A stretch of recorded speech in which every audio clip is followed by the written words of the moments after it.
Pemirsa, Kementerian Kesehatan menegaskan perlunya edukasi untuk terus ditingkatkan terhadap masyarakat di Papua guna menekan wabah campak dan gizi buruk. Sementara itu, Kementerian yang belum mereda, kasus balita penderita gizi buruk semakin merebak di Tegal, Jawa Tengah. Ironisnya penderita balita gizi buruk tak hanya berasal dari kalangan keluarga kurang mampu, namun juga dari keluarga mampu.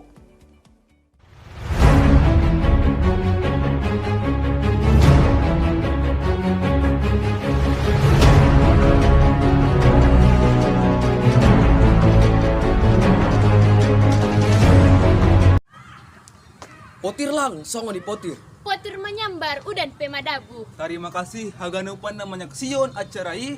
Assalamualaikum warahmatullahi wabarakatuh. Saya Taufik Akbar Saragi. Hilda Winaldi. Saya Tri Rizky Ananda. Kami dari Universitas Sumatera Utara. Yang kami hormati para dewan juri yang hadir pada acara ini. Yang kami hormati para panitia yang telah melaksanakan acara ini. Dan yang kami banggakan teman-teman finalis yang luar biasa dari berbagai kampus di Indonesia. Indonesia merupakan negara yang memiliki kepadatan penduduk keempat di dunia setelah Amerika. Hal ini mengakibatkan populasi penduduk Indonesia meningkat. Kepadatan penduduk Indonesia menjadi masalah besar bagi Indonesia sebagai negara berkembang. Oleh karena itu, Indonesia butuh sumber daya manusia yang tinggi untuk bersaing di era globalisasi. Semakin bertambahnya populasi masyarakat Indonesia menyebabkan kebutuhan masyarakat Indonesia pun bertambah. Salah satunya adalah kebutuhan pangan. Namun sangat disayangkan, masyarakat Indonesia masih lalai dalam memenuhi kebutuhannya. Dari data riset kesehatan pada tahun 2018, 3 dari 5 anak Indonesia mengalami malnutrisi, yaitu 30% dari stunting, 21% dari gizi buruk, dan 17% obesitas. Hal tersebut juga dapat diakibatkan oleh gaya hidup masyarakat yang tidak sehat dan pada umumnya mengonsumsi minuman-minuman yang berbahaya dan tidak baik bagi tubuh. Selain itu, beberapa faktor seperti maraknya minuman impor juga menjadi salah satu dampak latar belakang dari permasalahan ini. Padahal, pemanfaatan potensi lokal merupakan dobrakan dari Kementerian Pertanian untuk masyarakat Indonesia. Nah, sumber potensi lokal yang dapat dimanfaatkan salah satunya adalah berasal dari limbah. Sebagai contoh adalah dari limbah tahu yang dapat dimanfaatkan sebagai sumber nutrisi. Kemudian dari kulit buah pisang yang dapat dimanfaatkan sebagai etanol. Beberapa potensi lokal yang sangat berpeluang untuk dihadapkan dalam mengatasi permasalahan ini diantaranya adalah daun kelor, susu kambing, dan kulit ari kedelai. Tanaman kelor merupakan tanaman yang tumbuh liar dan jarang dimanfaatkan. Tanaman kelor ini adalah tanaman yang berwarna hijau dan berbentuk bulat yang kaya akan kandungan antioksidannya. Tidak hanya itu saja, daun kelor juga memiliki kandungan gizi yang cukup tinggi, mulai dari serat, karbohidrat, lemak, maupun protein.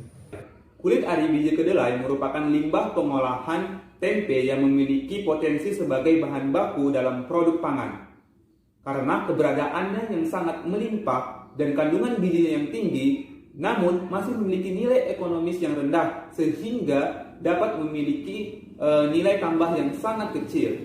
Sedangkan menurut Amanda dan kawan-kawan pada tahun 2019, kulit ari biji kedelai memiliki kandungan gizi yang baik seperti serat kasar yang berpotensi untuk menyalurkan atau melancarkan saluran pencernaan, protein, dan asam amino, dan berpotensi juga untuk diolah lebih lanjut untuk sebuah produk yang lebih bermanfaat.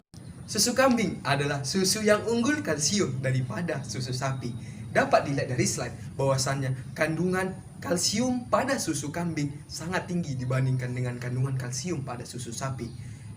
Kandungan kalsium pada susu kambing sebesar 129, sedangkan kandungan kalsium pada susu sapi sebesar 117. Tetapi sangat disayangkan dengan begitu banyaknya jumlah nilai gizi yang ada pada susu kambing, terutama pada kandungan kalsiumnya, belum dimanfaatkan secara maksimal. Hal ini karena aroma pada susu kambing masih terasa khas bau kambing. Maka, dari permasalahan-permasalahan tersebut, kami menginovasikan sebuah solusi cerdas untuk mengatasi permasalahan tersebut dengan menginovasikan sebuah produk yang berjudul Morela Yogurt Drink, inovasi minuman probiotik berindeks glikemik rendah guna mewujudkan SDGs 2030. Inilah produk kami.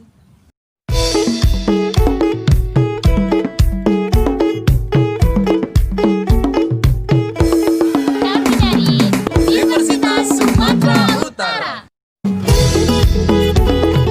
Morela Yogurt Drink, Minuman probiotik rendah gula, dari bahan alami, aman dikonsumsi. segala usia. Morela, banyak nutrisinya, enak rasanya, inovasi kita. Morela Yogurt Drink, minuman probiotik rendah gula dari bahan alami.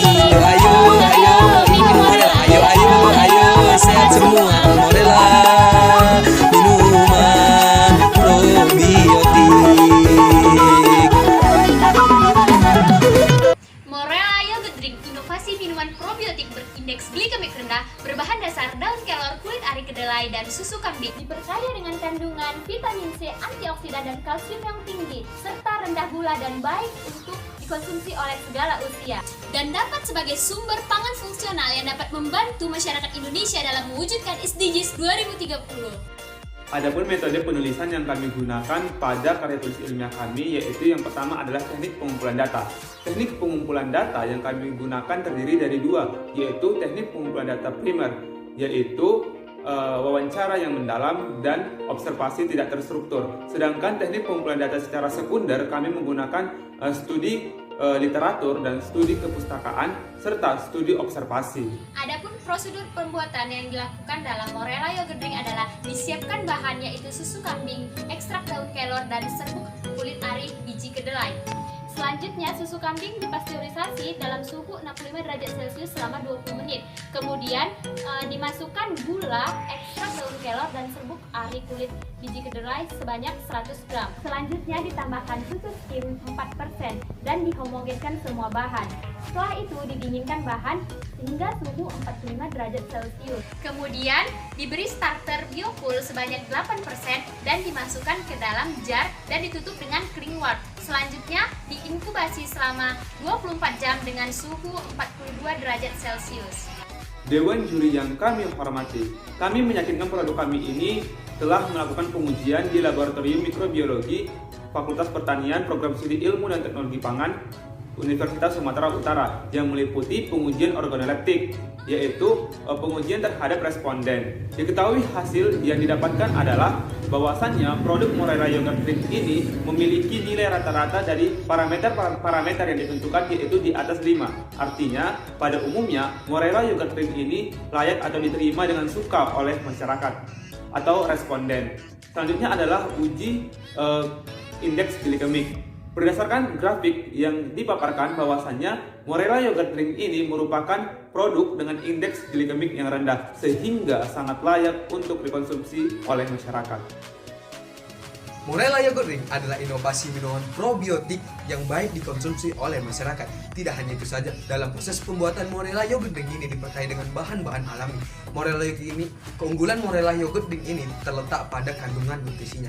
Jadi, dapat disimpulkan bahwa Morela Yogurt Drink adalah minuman pangan sehat di zaman milenial guna mewujudkan SDGs 2030. Ya, sekian presentasi dari kami. Assalamualaikum warahmatullahi wabarakatuh.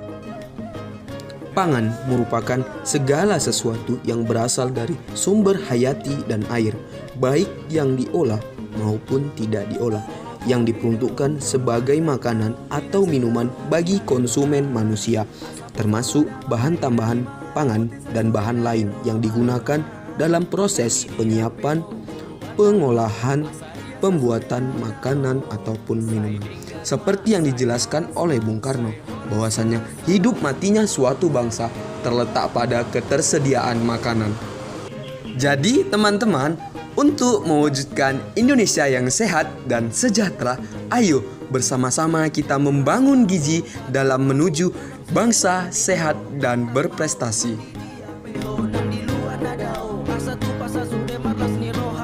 Saya dengan mas